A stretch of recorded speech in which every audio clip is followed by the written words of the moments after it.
उसको आसान कर देता हूं कि लोग तुम्हें वोट क्यों नहीं दे रहे हैं। थोड़ी सुनने की हिम्मत रखना।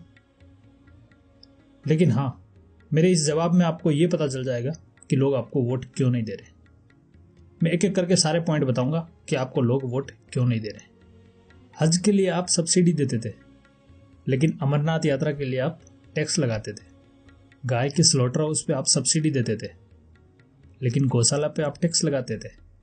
सुनते जाना सारे कारण। मुस्लिम लड़कियों को 50,000 रुपये शादी के लिए दिए जाते थे, लेकिन हिंदू गरीब लड़कियों को कुछ नहीं मिलता था।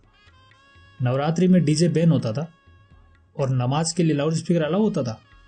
मस्जिदों में फ्री बिजली मिलती थी और मदरसा के लिए अलग से फंड मिलता था, लेकिन मंदिरों पे टैक्स लगता था। बांग्लादेश से आए हुए मुस्लिमों के लिए वोटर आईडी कार्ड भी बन जाता था, लेकिन पाकिस्तान से आए हुए हिंदुओं के लिए वोटर आईडी कार्ड नहीं। मुस्लिम लड़कियों को 30,000 की स्कॉलरशिप देते थे, लेकिन हिंदू लड़कियों को नहीं।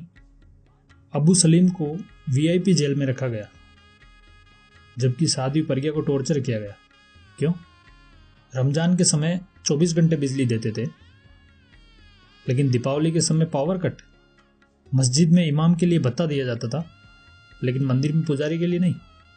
मैं ये नहीं बोल रहा हूं कि मुस्लिमों के लिए क्यों, मैं ये बोल रहा हूं कि हिंदुओं के लिए क्यों नहीं। अब बात कर लेते हैं वन रैंक वन पेंशन की। 1973 में इंदिरा गांधी ने वन रैंक वन पेंशन का बेनिफिट हटा दिया था। किसी ने कुछ नहीं बोला। सोनिया ने वन रैंक वन पेंशन 2004 से 2014 तक लागू नहीं किया। किसी ने कुछ नहीं बोला। मोदी ने इस 40 साल के इश्यू को 1.5 साल में लागू कर दिया। सारे लोग मोदी से सवाल पूछने लगे, मोदी की आलोचना करने लगे।